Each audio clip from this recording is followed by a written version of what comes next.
why it took so long. But I gotta commend you for being that bridge. Even though like I got in a those lot of situations it was a lot of, okay, all right, this ain't, we rocking over it. But then turning it around and be like, look, I can't, if I'm in the middle, 100%. then I gotta go like 100%. And it felt incredible to do that. And I got a lot of, I remember Flex hitting me. I remember Angie Martinez reaching out to me. I had so many people reach out to me at that time. It was like, yo, like, I'm proud of you. Like, that was a big moment for the culture when we did that on the radio. You know what I mean? Just to mend that. Was that's that a movie power worthy. surge for you? Huh?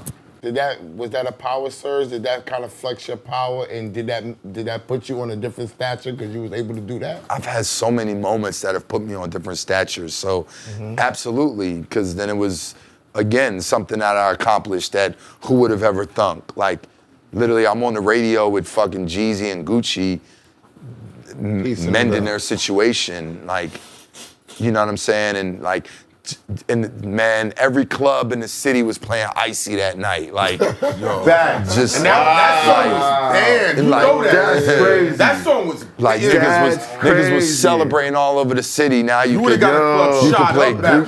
Yo, that whole situation was getting bad. It was bad, Like bro. it looked like any minute one of bad. them was gonna be on some Pac and Biggie But, shit. but do you understand, like, there's so many other situations that should have been guided that way, and unfortunately it wasn't. And we either lost somebody or we lost two people. So for you to be that guy that's like, that night in Atlanta had to be incredible. It was. What made you think to do that even?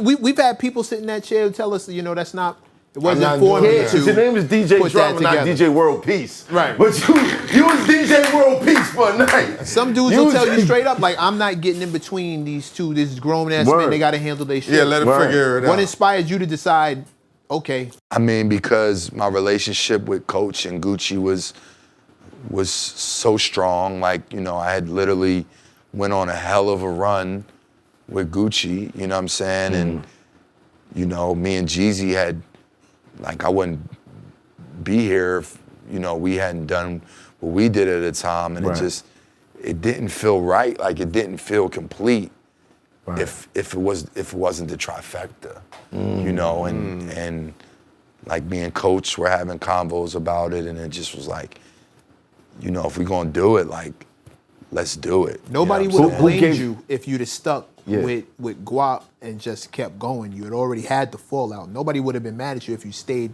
But I think it would have destroyed who gave I the most resistance? Yeah, I want to hear that answer. What you mean? As far as like mending it, who was the person that was like, I don't know, man. Fuck that. I don't know, fuck that shit. I wouldn't say, I mean, they both have resistance. Right. And honestly, you know, it didn't stay that way for long. Like, you know, it went, you know, it didn't last all the way up to the verses. But like, it was nice. it was a, you know, it was a run. Yeah, it was a The city run. was tense. Yeah, it was tense, and then you know, it definitely got less tense and took the tension off, and you know, they kind of went back to, you know, not fucking with each other, but I still think at least it was civil in a sense. What was the approach? What was the approach to get them to agree that this is bad for everybody? What did you approach them with to say, hey, this is why you should stop this? I mean, honestly, I can't take all the credit for it. Like, it was, you know, it was a situation where there was a lot of people on both sides, like, saying this is, you know, shit's getting out of hand. Like, it just started to affect so many people. Like, you know, like, niggas who were security for both parties were literally homeboys, and, you know, now they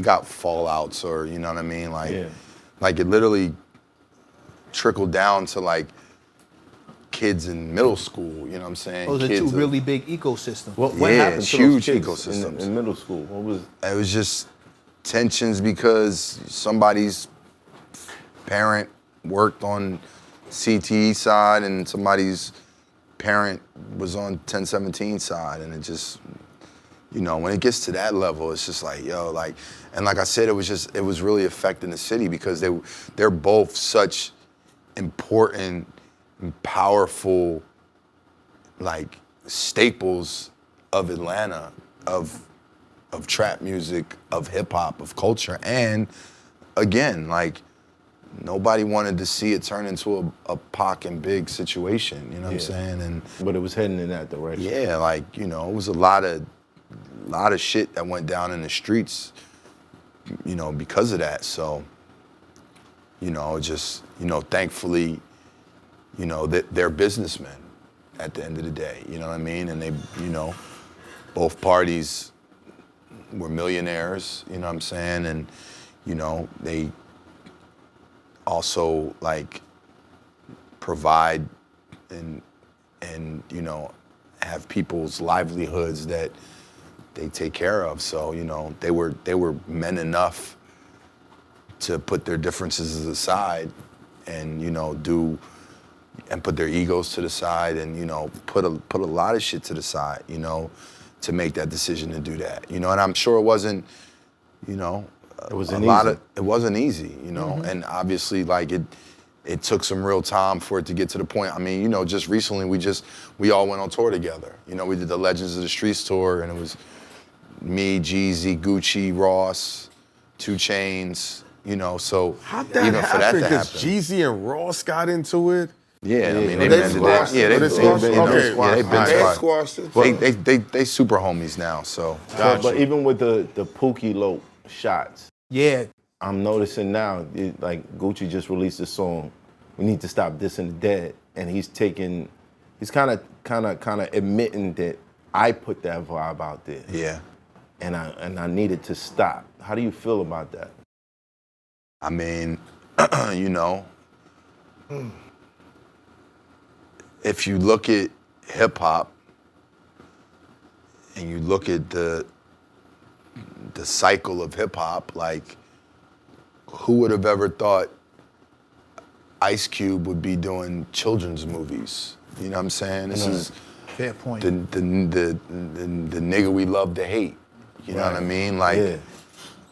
so who would have thought Tip would turn into fucking comedian. or a fucking family man. Huxtable? Yeah. You know what I mean? Like, Right. so I won't be surprised one day if 21 Savage has a fucking cooking show on television. You know what I mean? Right. So with that, or, you know, Jeezy getting into politics, or, you know, Right. real estate, or Gucci being an incredible family man who loves his wife and shows her off, and, you know what I'm saying? And That's now. yeah, so I'm just saying, Evolution. like, it's the evolution. Right. It's the evolution of the game. Like, we've seen it before in past. So what one feels and thinks at 25 is not what one feels and thinks and acts on when niggas in their 40s. Like, It's Hoffa. Trapper turn smack rapper. Only smack rapper that you know is smack rappers. Got bars, I can hang with the backpackers. Trap star, I don't hang with the backpackers. I'm in the hood with the work, you heard. Making fiends leave earth, you heard. Got your baby mama thirst, you heard. Feel the flow, nigga, throw it in reverse. This the wave you need to surf, you heard.